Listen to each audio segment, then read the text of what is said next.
ഈ ആയുസ്സിനെ കുറിച്ച് ഒരാൾ നിതാന്തമായൊരു ജാഗ്രത ഉണ്ടാവുക എന്ന് പറയുമ്പോൾ അയാൾ ജീവിതത്തെ കുറിച്ചുള്ള ഒരു ജാഗ്രതയാണ് അയാൾക്ക് ഉണ്ടാവണേ. അയാളെ സമയത്തെ കുറിച്ചുള്ള ജാഗ്രതയാണ് അയാൾക്ക് ഉണ്ടാവണേ. റസൂൽ സല്ലല്ലാഹു അലൈഹി വസല്ലമയെ കുറിച്ച് സഹാബികൾ പറയാണ്. ബർറാ ഇബ്നു ആസിബ് എന്ന് പറഞ്ഞൊരു സഹാബി, എൻ്റെ അറബി വായിക്കുന്നില്ല, എൻ്റെ ആശയം എങ്ങനെയാണ്, റസൂലുള്ളാഹിയുടെ കൂടെ ഞങ്ങളിങ്ങനെ പോകരുന്നു.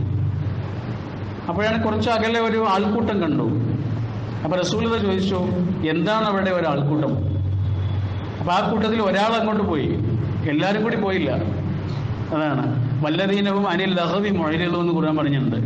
ആവശ്യമില്ലാത്ത കാര്യങ്ങളിൽ നിന്ന് അകലുന്ന്. അതാണത്. എല്ലാവരും കൂടി പോകേണ്ട ആവശ്യമില്ല, ഒരാൾ പോയി നോക്കിയാൽ മതി. ഒരാൾ പോയി നോക്കിയിട്ട് തിരിച്ചു വന്നിട്ട് പറഞ്ഞു, അവിടെ ഖബർ കുഴിക്കുകയാണ് റസൂല്, ആരോ മരിച്ചിട്ടുണ്ട് എന്ന് പറഞ്ഞു. ഇത് കേട്ടപാട് റസൂല് വേഗതയിൽ നടന്നു എന്നാണ് സ്വഹാബി പറയുന്നത്. ഞങ്ങളെയൊക്കെ ഇങ്ങനെ മാറ്റിയിട്ട് റസൂല് വേഗതയിൽ ചെന്നിട്ട് ആ ഖബറിന് അരികിൽ ഇങ്ങനെ ഇരുന്നു, മുട്ടുകുത്തിയിട്ട് ഇരുന്നു. റസൂൽ ഇങ്ങനെ കരഞ്ഞു ഖബറിലേക്ക് നോക്കിയിട്ട്. റസൂലിന്റെ കണ്ണുനീർ ആ ഖബറിലേക്ക് വീണു. ഇങ്ങനെ നെടുവേർപ്പെട്ടിട്ട് റസൂല് കൂടെയുള്ള സഹാബികളോട് ഒറ്റ കാര്യം പറഞ്ഞു, ഐ ഇഖ്വാനി, എന്റെ ഉടപ്പിറപ്പുകളെ, ലിമിത്ലിൽ യൗം ഫഅഇദു, ഇതുപോലൊരു ദിവസത്തിന് വേണ്ടിയിട്ട് ഒരുങ്ങിക്കോളൂ. ഇത്ര മനോഹരമായ ക്ലാസ്സാണ് നടന്നത്. ചോക്കില്ല, ബോർഡില്ല, ഒന്നുമില്ല. ജീവിതാനുഭവങ്ങളിൽ നിന്ന് വലിയൊരു ദർശനം പറഞ്ഞെടുത്തു. ലോകം കണ്ട ഏറ്റവും നല്ല ഗുരുനാഥൻ. അവർ മറക്കുമോ ജീവിതത്തിൽ? മറക്കില്ല. ഇതുപോലൊരു ദിവസത്തിന് വേണ്ടി ഒരുങ്ങിക്കോളൂ കേട്ടോ. നമ്മൾ എത്ര പ്രിയപ്പെട്ടവരെ കബറടക്കിയ ആളുകളാണ്, നമ്മളതൊക്കെ മറന്നില്ലേ? അതുകൊണ്ടായിരിക്കും ഖുർആൻ ഇത്രയേറെ ആവർത്തിച്ചത് പറഞ്ഞു തരുന്നത്. പരലോകത്തെക്കുറിച്ച് എന്തുകൊണ്ടായിരിക്കും ഇത്ര അധികം പറയുന്നത്? പരലോകത്തെ നിഷേധിക്കുന്ന ആളുകളുണ്ട്, പക്ഷെ മരണത്തെ നിഷേധിക്കുന്ന ആളുകളൊന്നും ഇല്ലാഞ്ഞിട്ടും മരണത്തെക്കുറിച്ച് ഇത്രയേറെ മനുഷ്യന് പറഞ്ഞു തരുന്നത് എന്തിനായിരിക്കും? നമ്മൾ മറക്കുന്നതുകൊണ്ടാണ്. നമ്മൾ മറക്കും. എത്ര പ്രിയപ്പെട്ടവരുടെ നേരെയും മണ്ണുവാരി എറിഞ്ഞവരാണ് നമ്മൾ. എന്നിട്ട് നമ്മൾ നമ്മളെ വീട്ടിലേക്ക് തിരിച്ചു വന്നിട്ടുണ്ട്, അല്ലേ? അവരുടെ ഖബറിന് നേരെ മണ്ണ് വാരിയിട്ട് നമ്മൾ എത്ര കരഞ്ഞിട്ടുണ്ട്. പക്ഷെ അതൊക്കെ നമ്മൾ മറന്നുമില്ല. നമ്മളും അങ്ങനെ കയറിപ്പോയില്ലേ? ഈ പറഞ്ഞുകൊണ്ടിരിക്കുന്നത് ഞാൻ അടുത്ത വെള്ളിയാഴ്ച ഇതുപോലെ ഇവിടെ നിൽക്കുമോ? ആർക്കറിയാം? പഠിച്ചോനറിയും. ആ പഠിച്ചോനാ പറയണത്, ഇത്രയും നിസ്സഹായതയും ഇത്രയും നൈമിഷികവുമായ ഒരു ആയുസ്സിലാണ് മനുഷ്യ നീയുള്ളത്. അതുകൊണ്ട് എന്തെങ്കിലും ചെയ്തുകൊണ്ടിരുന്നതാണ്. ഈ കർമ്മങ്ങളെക്കുറിച്ച് ഒരാള്, പ്രവർത്തനങ്ങളെക്കുറിച്ച് ഒരാൾ ബോധവാനാകുന്നത് ആയുസ്സിന്റെ അത്രമേൽ ആയുസ് നൈമിഷികമാണ്, കുറച്ചാണ് എന്നൊരാൾ തിരിച്ചറിയുമ്പോഴാണ്. അതുകൊണ്ട് റസൂലുള്ളാഹി പറഞ്ഞത് സ്വല്ലല്ലാഹു അലൈഹി വസല്ലം, അക്സിറു ദിക്റ ഹാദിമിൽ ലദ്ദാത്ത് അൽ മൗത്ത്. റസൂലുള്ളാഹിയുടെ വാക്കാണ്. നിങ്ങളുടെ സന്തോഷങ്ങൾ മുഴുവൻ ഇല്ലാതാക്കുന്ന ഒരാളുണ്ട്, അയാളെ കുറിച്ച് നിങ്ങൾ എപ്പോഴും ആലോചിക്കണം. എന്നിട്ട് അത് ആരാണെന്ന് പറഞ്ഞു, അൽ മൗത്ത്. ഇക്സിറു ദിക്റ ഹാദിമിൽ ലദ്ദാത്ത് എന്ന ഈ വാക്ക് ഉമർ റളിയല്ലാഹു അൻഹു അദ്ദേഹത്തിന്റെ മോതിരത്തിൽ ഇങ്ങനെ കൊത്തിവെച്ചിരുന്നതാണ്, എപ്പോഴും കാണാൻ വേണ്ടിയത്.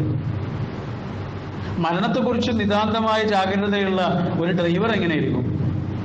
അയാളുടെ വേഗത നിയന്ത്രിക്കപ്പെടും, അയാളുടെ മത്സരങ്ങൾ നിയന്ത്രിക്കപ്പെടും. പല ആളുകളും നമ്മളെ വന്നിട്ട് ദേഷ്യം പിടിപ്പിച്ചൊക്കെ പോകും, നമുക്ക് നല്ല ദേഷ്യമൊക്കെ വരും. പക്ഷെ നാളെ പത്രത്തിൽ ഒരു ചെറിയ വാർത്തയായി ഒതുങ്ങണോ എന്ന ഒരൊറ്റ ചിന്ത കൊണ്ട് നമ്മുടെ വേഗത കുറയും. അത്രയേ ഉള്ളൂ.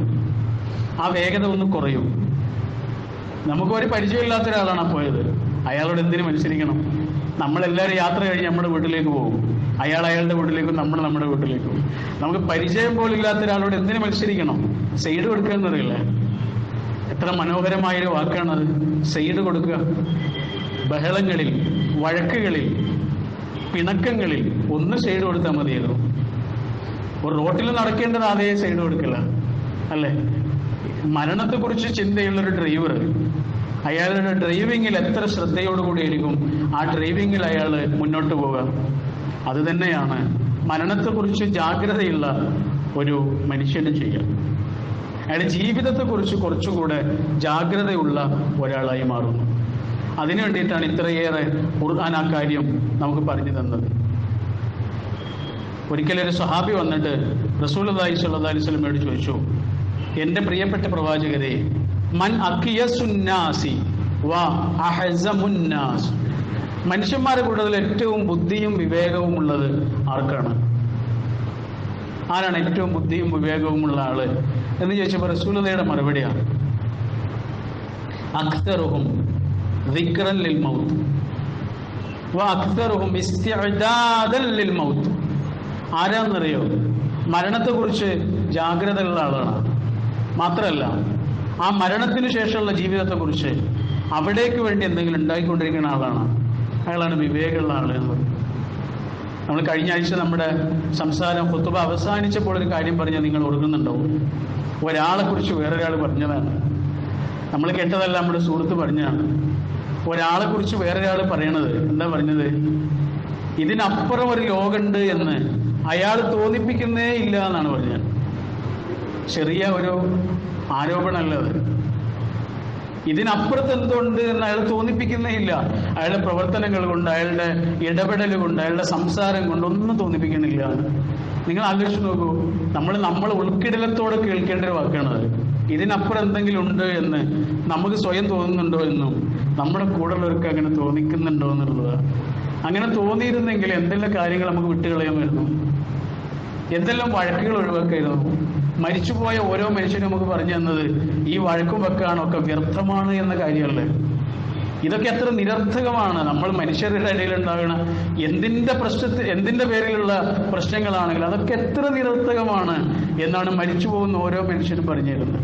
അതുകൊണ്ടാണ് റസൂലുള്ളാഹി സ്വല്ലല്ലാഹു അലൈഹി വസല്ലം പറഞ്ഞത്, എന്തിനാണ് ഉമറേ കുറെ പ്രസംഗങ്ങളൊക്കെ? മരിച്ചു കിടക്കുന്ന ഒരാളെ കണ്ടാൽ പോരെ.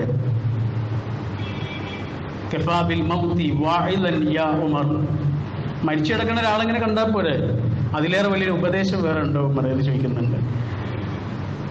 അപ്പൊ റസൂലുള്ളാഹി പറയണ ഏറ്റവും ബുദ്ധിയുള്ള ആളാരാണ്? ജീവിതത്തെക്കുറിച്ച് ജാഗ്രത ഉള്ള ആളാണ്. മരിച്ചു പോകണ്ടേ എന്ന ചിന്തയിൽ ജീവിതത്തെ ഇങ്ങനെ നിതാന്തമാക്കി നിർത്തുന്ന ഒരാളാണ്.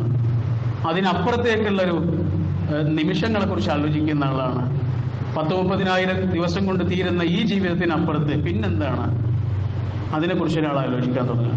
നമ്മളീ കാണുന്നതൊക്കെ സത്യമാണെങ്കിൽ നമ്മൾ കാണാൻ ഇനിയുണ്ട് സത്യങ്ങൾ, അത്രയേ ഉള്ളൂ. നമ്മളീ കാണുന്നതൊക്കെ സത്യമാണെങ്കിൽ നമ്മൾ കാണാത്ത സത്യങ്ങളുമുണ്ട്. നമ്മൾ ഈ അനുഭവിക്കുന്നതൊക്കെ യാഥാർത്ഥ്യമാണെങ്കിൽ നമ്മൾ അനുഭവിക്കാനിരിക്കുന്ന യാഥാർത്ഥ്യങ്ങളുണ്ട്. ഇതാണ് ഖുർആൻ പറഞ്ഞു തന്നത്. കണ്ണ് കാണാത്തൊരു മനുഷ്യന്റെ അടുത്ത് വന്നിട്ട് കണ്ണ് കാണുന്ന ഒരാൾ പറയാണ് പാലിന്റെ നിറം വെളുത്തതാണ്, കാക്കയുടെ നിറം കറുപ്പാണ്, പൂവിന്റെ നിറം ചുവപ്പാണ് എന്നൊക്കെ കണ്ണ് കാണാത്ത ഒരാള് ഒരു അന്ധനായ മനുഷ്യനോട് വന്ന് പറയുമ്പോൾ ആ അന്ധനായ മനുഷ്യനത് വിശ്വസിക്കണം. വിശ്വസിച്ചിട്ടില്ലെങ്കിലോ ആർക്കാ നഷ്ടം? ഈ പറഞ്ഞു കൊടുക്കുന്ന ആൾക്ക് വല്ല നഷ്ടമുണ്ടോ? ഈ അന്ധനാണ് നഷ്ടം. കളർ, നിറം എന്ന വലിയൊരു വിജ്ഞാന ശാഖ തന്നെ അയാളുടെ മനസ്സിൽ നിന്ന് അപ്രത്യക്ഷമാവും അയാൾ വിശ്വസിച്ചിട്ടില്ലെങ്കിൽ. ഇതേപോലെയാണ് കണ്ണ് കാണാത്ത നമ്മളോട് വന്നിട്ട് കണ്ണ് കാണുന്ന അമ്പിയാക്കൾ പറയണ, അവർ കണ്ണ് കാണുന്നവരാണ്. അതാണ് വഹി എന്ന് പറയണത്. പ്രവാചകന്മാരാരാണ്? നമ്മൾ കാണാത്തത് കാണുന്നവരാ, അതിന്റെ പേരാണ് വഹി അല്ലേ. ആ വഹി കിട്ടുന്ന പ്രവാചകന്മാർ, കണ്ണു കാണുന്ന പ്രവാചകന്മാർ കണ്ണ് കാണാത്ത നമ്മളോട് വന്നിട്ട് പറയാണ് പാലിന്റെ നിറം വെളുപ്പാണ് എന്നും കാക്കയുടെ നിറം കറുപ്പാണ് എന്നും അയാൾ പറഞ്ഞു കൊടുക്കുന്നത് പോലെ പ്രവാചകന്മാർ നമുക്ക് പറഞ്ഞു തന്നു ഇവിടെ തീരൂല, ഇതിനപ്പുറത്തേക്കുണ്ട് എന്ന്. ഉമ്മാന്റെ ഗർഭപാത്രത്തിൽ കിടക്കുന്ന കുട്ടിയോട് ഒരാൾ വന്നിട്ട് പറയാണ് മോനെ 9 മാസേ നീ ഇവിടെ ഉണ്ടാവുള്ളൂ കേട്ടോ, 9 മാസം കഴിഞ്ഞ് ഞാൻ പുറത്തേക്ക് പോകും എന്ന് ആ കുട്ടിയോട് പറഞ്ഞ ആ കുട്ടി വിശ്വസിക്കില്ല. ഇമാം ഗസാലി റഹ്മത്തുള്ളാഹി തന്നെ പറയുന്ന ഒരു ഉദാഹരണമാണിത്. ആ കുട്ടി വിശ്വസിക്കില്ല. ആ കുട്ടി വിചാരിക്കുന്നത് ഗർഭപാത്രമാണ് ലോകം എന്നാണ്. അതിനപ്പുറത്തേക്ക് വരാനിരിക്കുന്ന വെളിച്ചത്തിന്റെ ഒരു ലോകത്തെ ആ കുട്ടി നിഷേധിക്കും. പക്ഷെ 9 മാസം കഴിഞ്ഞപ്പോൾ കുട്ടിക്ക് മനസ്സിലായി. ആ 9 മാസം കഴിഞ്ഞ് വന്നവരെ നമ്മളോടാണ് പ്രവാചകന്മാർ വന്ന് പറഞ്ഞു തന്നത് ഇവിടെ കൊണ്ട് തീരില്ല, വിശ്വസിച്ചിട്ടില്ലെങ്കിൽ ആർക്കാണ് നഷ്ടം? ഇതാണ് ചോദ്യം. ഖുർആൻ ഉയർത്തുന്ന ചോദ്യം അതാണ്. വിശ്വസിച്ചിട്ടില്ലെങ്കിൽ ആർക്കാണ് നഷ്ടം? നമുക്കാണ് നഷ്ടം. അതുകൊണ്ടാണ് റസൂലുള്ളാഹി പറഞ്ഞത് ബുദ്ധിയുള്ള ഒരാൾ, വിവേകമുള്ള ഒരാൾ ചെയ്യുന്നതാണെന്നറിയോ, അവിടത്തേക്ക് വേണ്ടി അയാൾ തയ്യാറാക്കിക്കൊണ്ടേയിരിക്കും. ഞാൻ മരിച്ചാൽ എൻ്റെ കുടുംബം എന്താവും, ഞാൻ മരിച്ചാൽ എൻ്റെ കുട്ടികളെന്താവും, ഞാൻ മരിച്ചാൽ എൻ്റെ കച്ചവടം എന്താവും, ഇതൊക്കെ നമ്മൾ ആലോചിക്കുമല്ലേ? അതൊക്കെ ആലോചിക്കേണ്ടതുമാണ്, ചെറിയ കാര്യമൊന്നുമല്ല അത്. പക്ഷെ അതേപോലെ നമ്മൾ ആലോചിക്കേണ്ട കാര്യമാണ്, ഞാൻ മരിച്ചാൽ ഞാനെന്താവും. ഈ ഒരു ചിന്തയിൽ നിന്നാണ് ഒരാളുടെ ജീവിതം കുറച്ചുകൂടി വെളിച്ചമുള്ള ഒന്നായി മാറുന്നത്. റസൂലുള്ളാഹി സ്വല്ലല്ലാഹു അലൈഹി വസല്ലം പറയുന്നുണ്ട്, അക്സിറു ദിക്റൽ മൗത്ത് ഫമാ മിൻ അബ്ദിൻ അക്സറ മിൻ ദിക്രിഹി ഇല്ലാ ഹയ്യല്ലാഹു ഖൽബഹു വഹവ്വന അലൈഹിൽ മൗത്ത്. മരണത്തെക്കുറിച്ച് ചിന്തയുള്ള ഒരാളുടെ ഹൃദയത്തെ അല്ലാഹു വെളിച്ചമുള്ളതാക്കും, അയാളുടെ ഉള്ളിനെ അല്ലാഹു ഉണർവുള്ളതാക്കും. അഹ്യ എന്നാണ് പ്രയോഗിച്ചത്. അയാൾക്കൊരു ഉണർവ് കിട്ടും, അയാൾക്കൊരു ഉണർവ് കിട്ടും. ജീവിതത്തിനുള്ളിലൊരു ജീവിതമുണ്ട്, ആ ജീവിതം അയാൾക്ക് കിട്ടും. മാത്രമല്ല അയാൾക്ക് വഹവ്വന അലൈഹിൽ മൗത്ത്, അയാളുടെ മരണം അല്ലാഹു എളുപ്പമാക്കി കൊടുക്കുകയും ചെയ്യും. പരീക്ഷയ്ക്ക് വേണ്ടി ഒരാൾ എത്ര തയ്യാറാകുന്നുണ്ടോ അത്രയും പരീക്ഷ എളുപ്പമെടുക്കും. അതാണത്. ഒരാൾ മരണത്തിന് വേണ്ടി എത്രയാണോ തയ്യാറാവുന്നത് അത്രയും അയാളുടെ മരണം എളുപ്പമായിരിക്കും. റസൂലുള്ളാഹി സ്വല്ലല്ലാഹു അലൈഹി വസല്ലം നമ്മളോട് പറഞ്ഞു തരുന്നുണ്ട്, വല്ലാത്തൊരു വാക്കാണ്, ഖബറുകൾ സന്ദർശിക്കണം. സുരിൽ ഖുബൂർ തദ്കറു ബിഹാ അൽ ആഖിറ. ഇതിനപ്പുറത്തുള്ളൊരു ലോകത്തെ ഖബറുകൾ നിങ്ങളെ ഓർമ്മിപ്പിക്കും. കഴിഞ്ഞിട്ടില്ല. വഗ്സിലിൽ മൗത, മരിച്ച ആളുകളെ കുളിപ്പിക്കണം, മയ്യത്ത് കുളിപ്പിക്കണം. ഫഇന്ന മുആലജത ജസദിൻ ഖാവിൻ, നിർജീവമായി കിടക്കണ ആ ശരീരം, മൗഇദത്തുൻ ബലീഗ, നിങ്ങൾക്ക് കിട്ടാവുന്ന ഏറ്റവും നല്ല ഉപദേശമാണ്. മരിച്ചു കിടക്കണ ആ ശരീരം നിങ്ങൾക്ക് കിട്ടാവുന്ന ഏറ്റവും നല്ല ഉപദേശമാണ്. വസ്വല്ലി അലൽ ജനായിസ്, മരിച്ചവർക്ക് വേണ്ടി നിസ്കരിക്കണം. ലഅല്ല ദാലിക അയ്യുഹ്സിനക, റസൂലുള്ളാഹിയുടെ വാക്കാണ്. അത് നിങ്ങളുടെ മനസ്സിൽ വേദന ഉണ്ടാക്കും, അത് നിങ്ങളുടെ മനസ്സിൽ സങ്കടം ഉണ്ടാക്കും. പ്രിയപ്പെട്ടവരെ ഇങ്ങനെ മുന്നിൽ കിടത്തിയിട്ട് നിങ്ങളിങ്ങനെ നിസ്കരിക്കുമ്പോൾ, നമ്മളോടൊപ്പം കളിച്ചും ചിരിച്ചും നടന്ന മനുഷ്യർ, ഇളം ചൂടോടെ നടന്ന മനുഷ്യർ തണുത്ത് വിറങ്ങലിച്ച് ഇങ്ങനെ പോകുമ്പോൾ നമ്മുടെ ഉള്ളിങ്ങനെ വേദനിക്കും. ഫൈനൽ ഹസീന ഫീ ദില്ലില്ലാഹ്, അങ്ങനെ സങ്കടപ്പെടുന്ന ആള് പടച്ചവന്റെ തണലിലാണ്. യതഅറദു കുല്ലൽ ഖൈർ, അയാൾക്ക് അല്ലാഹു സർവ നന്മകളും അയാളുടെ മുമ്പിൽ അല്ലാഹു പ്രദർശിപ്പിക്കുകയും ചെയ്യും. ചെറിയൊരു ശ്വാസത്തോടു കൂടി ഇങ്ങനെ ഇരിക്കുന്ന ആളുകൾ, അപ്പം നമ്മൾ പുറത്തേക്ക് വിടുമ്പോൾ ചെറിയ ഒരു തണുപ്പും, ഉള്ളിലേക്ക് ഇങ്ങനെ ശ്വാസം വലിക്കുമ്പോൾ ചെറിയൊരു ചൂടും ഇങ്ങനെ അനുഭവിക്കുന്ന കാണാം. ചെറിയൊരു ചൂടും ചെറിയൊരു തണുപ്പും അല്ലേ? ഈ ശ്വാസമാണ് പടച്ചോൻ നമുക്ക് തന്ന ജീവിതം. കഴിഞ്ഞതൊക്കെ നമ്മുടെ കയ്യിൽ നിന്ന് പോയതാണ്. അതിനെക്കുറിച്ചൊന്നും ഞാൻ ആലോചിച്ചിട്ടും കാര്യമില്ല. അതിൽ നിന്ന് എന്തെങ്കിലും പഠിക്കാനുണ്ടെങ്കിൽ പഠിക്കുക, എന്നിട്ട് അത് ഉപേക്ഷിക്കണം. ആ ഭാരങ്ങളായിട്ട് നടക്കരുത്. അതിൽ നിന്ന് എന്തെങ്കിലും പഠിക്കാനുണ്ടോ പഠിക്കുക, എന്നിട്ട് അത് ഉപേക്ഷിക്കണം. അതിനെക്കുറിച്ചാണ് ഖുർആൻ പറഞ്ഞത്, അവർക്ക് വലാ ഖൗഫുൻ അലൈഹിം വലാ ഹും യഹ്സനൂൻ, സങ്കടങ്ങളൊന്നും ഉണ്ടാവില്ല. ശരിയായ വിശ്വാസികൾക്ക് പോയ കാലത്തിന്റെ ഭാരങ്ങളൊന്നുമില്ല, വരാനിരിക്കുന്നതിന്റെ ഭയവുമില്ല. അവർ മനസ്സ് സ്വസ്ഥയിരിക്കും. ആ തെളിഞ്ഞ മനസ്സോടുകൂടി നമുക്ക് ജീവിക്കാൻ കഴിയണം. പടച്ചോൻ എന്താണോ നമുക്ക് തന്നത് അതുകൊണ്ട് എന്തെങ്കിലുമൊക്കെ ചെയ്യണം. എന്താണോ തന്നത് അതുകൊണ്ട്. ഓരോരുത്തർക്കും ഓരോ രീതിയിലാണ് അള്ളാഹ് വീതിക്കുക അവന്റെ വിഭവങ്ങൾ. വടകര എന്ന് പറഞ്ഞൊരു സ്ഥലത്ത് 1,00,000 ആളുകൾ ജീവിക്കുന്നുണ്ടെങ്കിൽ ഈ 1,00,000 ആളുകൾക്കും ജീവിക്കുവാൻ, സന്തോഷമായിട്ട് ജീവിക്കാനുള്ള വിഭവം അള്ളാഹു ഇവിടെ തരും. അത് അള്ളാഹിന്റെ നീതിയാണ്. പക്ഷെ എല്ലാവരുടെ കയ്യിലും അല്ല കൊടുക്കുക, കുറച്ചാളുടെ കയ്യിൽ കൊടുക്കും. എന്നിട്ട് ആ കുറച്ചാളുകളോട് പറഞ്ഞു, നിങ്ങൾ എല്ലാവർക്കും കൊടുക്കണം. അതിന്റെ പേരാണ് സക്കാത്ത്, സ്വതക്ക എന്നൊക്കെ പറയുന്നത്. സക്കാത്ത് പല ആളുകളും നോമ്പുമായി ബന്ധപ്പെട്ടാണ് വിതരണം ചെയ്യാറുള്ളത്. ഒരു നല്ല കാലയളവ് തന്നെയാണ് അത്. എന്താണ് സക്കാത്ത് എന്ന് പറയുന്നത്? അതിൽ ഏതെങ്കിലും തരത്തിൽ മടിയൊക്കെ ഇങ്ങനെ പിടിക്കുന്ന ആളുകൾ എപ്പോഴും ആലോചിക്കേണ്ട ഒരു ചെറിയ കാര്യമാണ്. നമ്മുടെ കയ്യിലൊരു ആപ്പിൾ ഉണ്ട്. ആ ആപ്പിളിനെ നമ്മൾ 10 കഷ്ണമായിട്ട് മുറിച്ചു. ആ ആപ്പിളിനെ നമ്മൾ 10 കഷ്ണമായിട്ട് മുറിച്ചു. ആ 10 കഷ്ണങ്ങളിൽ നിന്ന് ഒരു കഷ്ണം ഇങ്ങനെ എടുക്കുക, എന്നിട്ട് അതിനെ 4 കഷ്ണങ്ങളാക്കുക.